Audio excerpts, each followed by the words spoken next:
disiplin, tepat waktu, disiplin, masuk ngajar.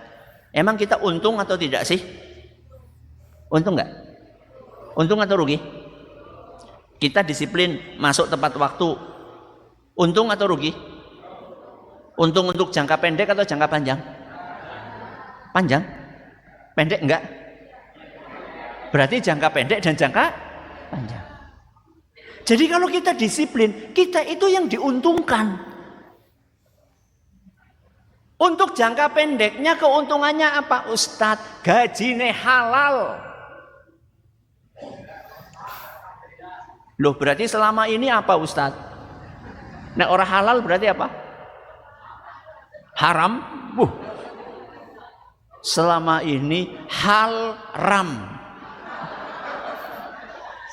Apa maning gue Ustadz? Haram gue artinya sebagian halal, sebagian haram. Kok bisa Ustadz? Iya.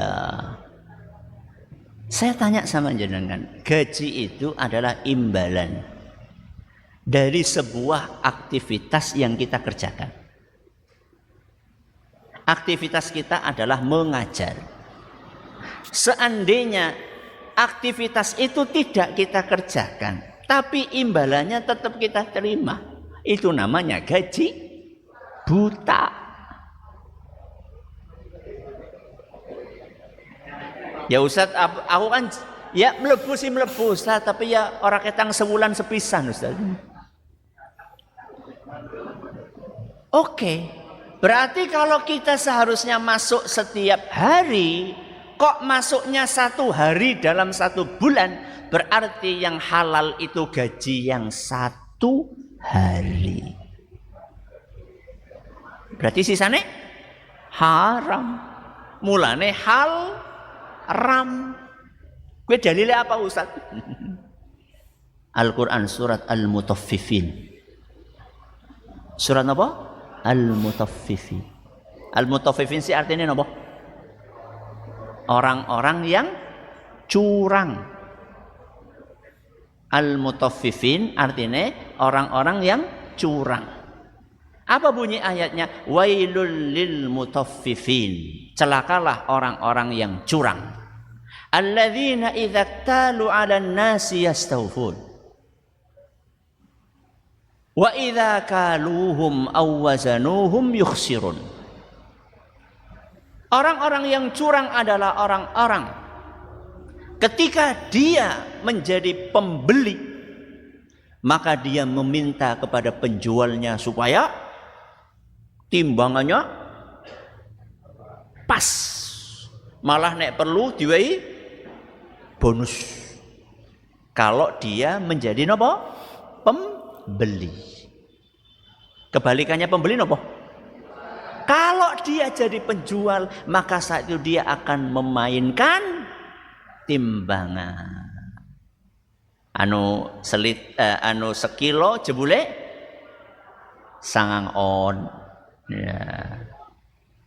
Itu curang. Loh Ustaz, itu kan ayat lagi ngomongin pedagang, bukan lagi ngomongin guru. Disitulah kecerdasan para ulama tafsir. Mereka menyimpulkan bahwa kecurangan itu terjadi di dalam semua bentuk hak dan kewajiban. Gaji itu hak, ngajar itu kewajiban.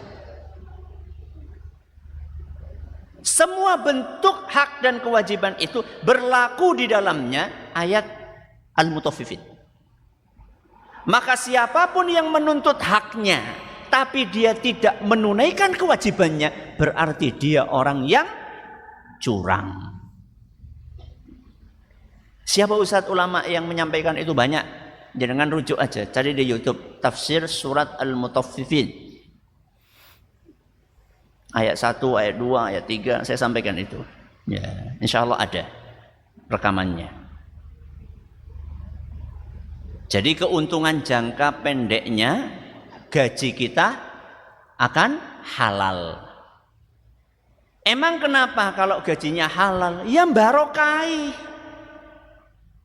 Barokai.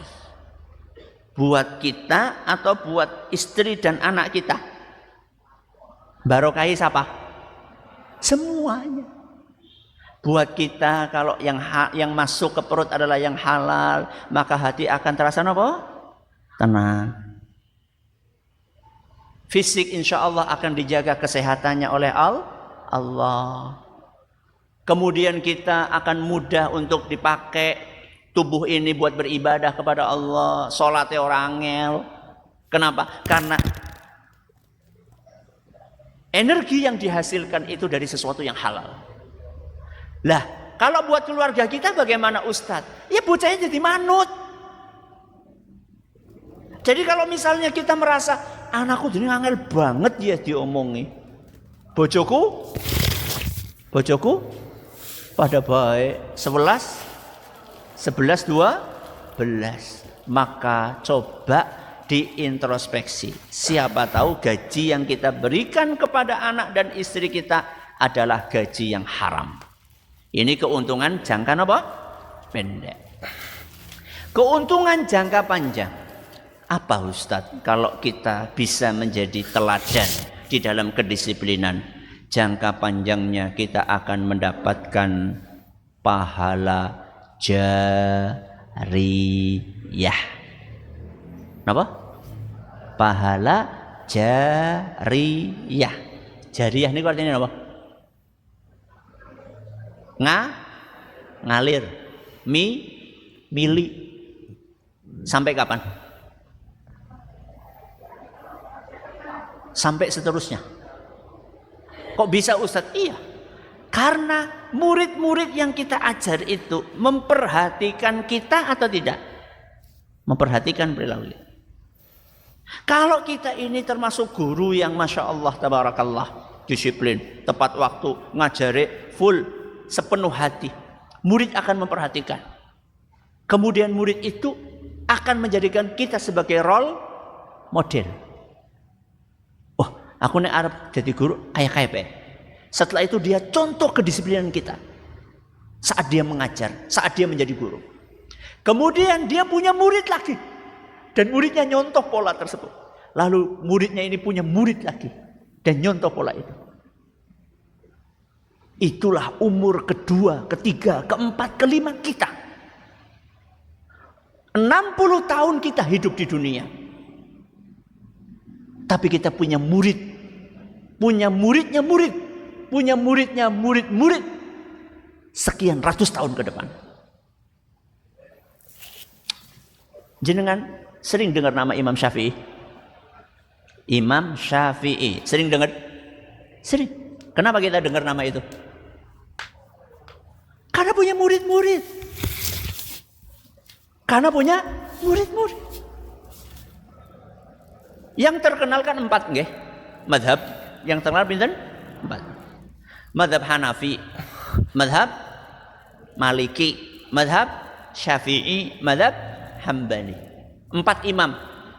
Imam Abu Hanifah, Imam Malik bin Anas, Imam Muhammad bin Idris Asy-Syafi'i, dan Imam Ahmad bin Hambal. Pertanyaannya, emang ulama Islam sepanjang sejarah cuma 4?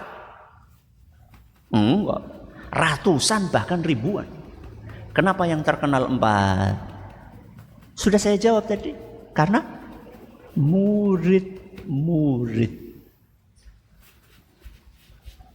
Jadi ulama-ulama ini punya murid-murid yang sangat berbakti kepada gurunya.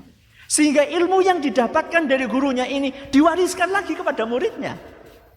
Bukan hanya secara lisan, tapi ditulis. Makanya bukunya Imam Syafi'i, beliau hidup di abad ketiga Hijriah, sampai sekarang masih utuh. Bukan cuma Imam Syafi'i, Imam Ahmad pun juga demikian. Imam Bukhari pun juga demikian. Pertanyaannya, kita ini pengen punya umur kedua, ketiga, keempat, atau enggak? Kalau kita pengen punya umur kedua, ketiga, keempat, maka jadilah teladan yang baik buat murid-murid kita.